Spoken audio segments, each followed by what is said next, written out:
Okay, we got Lemaire. So here's his question. We'll add him to the stream, and we'll start with this question first. So, can you give me a little bit of background behind this? Hi, Rich. It's an honor. You're just a great inspiration, especially to all of us in the United States. Uh, Basically, I live in South Florida, and I have repeatedly let down my boss. It's my first professional job I've had. Don't have a college background. It's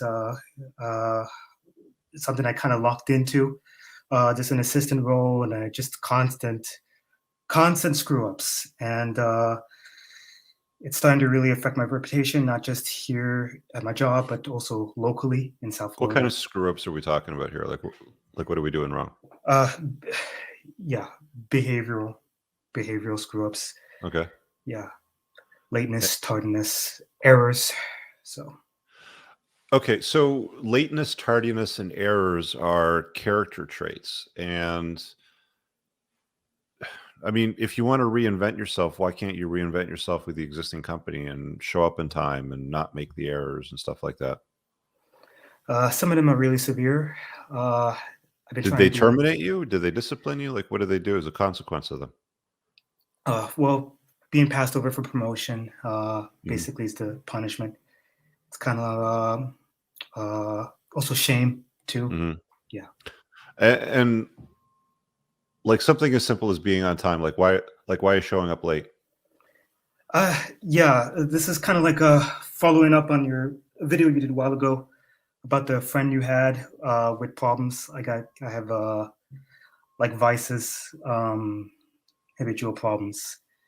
Tried going to group to get over it, and What kind of vices? We're talking like alcohol, drugs, weed, like what? no, no, uh, like adult material online, that Porn. stuff. Okay. Yeah, So you're showing up late to work because of porn.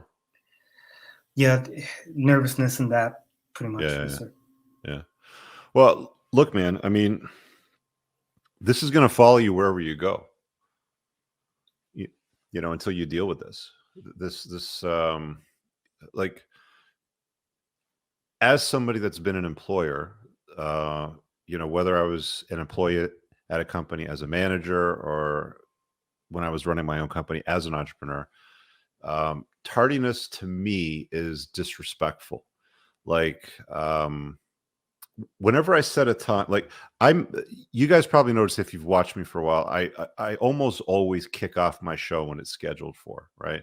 And if I can't kick off my show for the scheduled time, I usually push it back like, 10 or 15 minutes. And it might be because my guest is late or my computer's fucked up and I got to reboot or something like that. But like I learned this lesson as a young man because, I'll tell you the story. Um, I didn't have any respect for my dad's time. And we used to go to the mall when I was in elementary school, and he would go get the groceries. And he said, I'll be done in 25 minutes. Meet me here at the exit in 25 minutes. And I would go down to the arcade and I play video games. And one time, I don't know, I was probably doing well in the video game and I didn't want to lose my score. And I kept playing and I was late. And I made my dad wait like 2 minutes and he was pissed. He said to me, look, you don't respect my time when you show up late. In future, there's going to be a penalty if you're ever late again. I'm going to charge you 25 cents for every whatever it was, like 30 seconds or a minute or something like that. And I thought to myself, okay, fine, whatever. Next time that I was late, he charged me. I was never late again after that because there was a financial penalty. There's a consequence to that. And that was over a video game. Like video games are just as addictive as anything else, right? Like there's a reason why we sit in front of our screens doing this shit for fucking hours at a time, getting to the next level because we're addicted to that shit because it draws you in. It's like, oh, I can level up, I can get better armor, I can get more whatever. And it's like, this whole path to leveling up in a pretend world when we should be leveling up in real life. And when you come to the realization that you should be leveling up in real life, and that's more important than the pretend world or some make-believe shit that's going on in your head, then you take real life seriously. I don't know what to tell you, man. It's like one of those, like, these are basic fundamental concepts that I think high value men need to understand. And even if you're not a high value man, if you want to improve your life, like your question is, how do I reinvent myself from being a loser without changing where I live?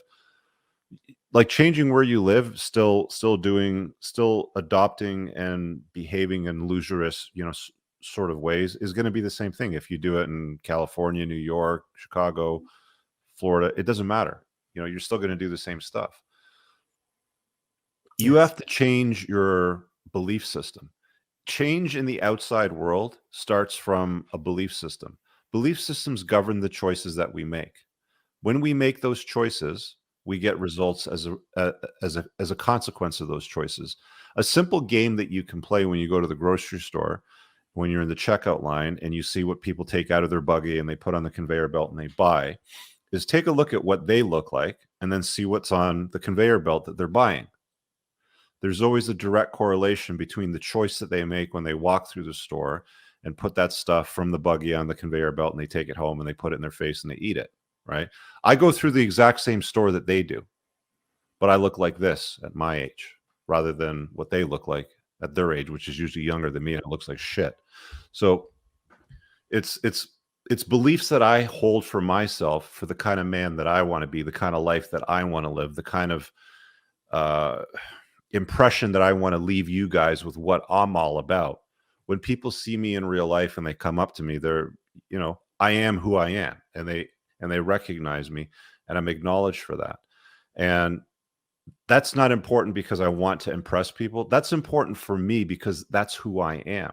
That is part of my belief. I don't believe that it is acceptable to be out of shape, to be incompetent, to be slouchy, to be dressed poorly, to walk around with clothes with spaghetti stains or something like that on it. I have certain standards and certain beliefs. And if you want to get better results, like if you want to reinvent yourself, the simple answer to that is raise your standards. Yes, sir. Yes, sir. Right? Once you raise your standards, you're going to have a different set of beliefs that you're going to hold to yourself, and you're going to make different choices. You're going to prioritize, well, my shift starts at 8. I'm there at 8, or I'm there before 8. I'm there, well before 8, or whatever it happens to be, because that's your priority, because you've raised your standards now. Does that make sense? Yes, it does. Yes, it does. That's where I would start, my man. Thank you, Rich. Thank you. All right, buddy. Take care. I really hope you guys enjoyed that clip. If you want to watch the full-length podcast, you can find that over here, that clip's from. If you're newer to the channel, make sure you hit subscribe over here, and pin down below in the top comment, you'll find a bunch of useful links to my website, my supplement line, books, and a bunch of other stuff. Have an amazing day. Peace out.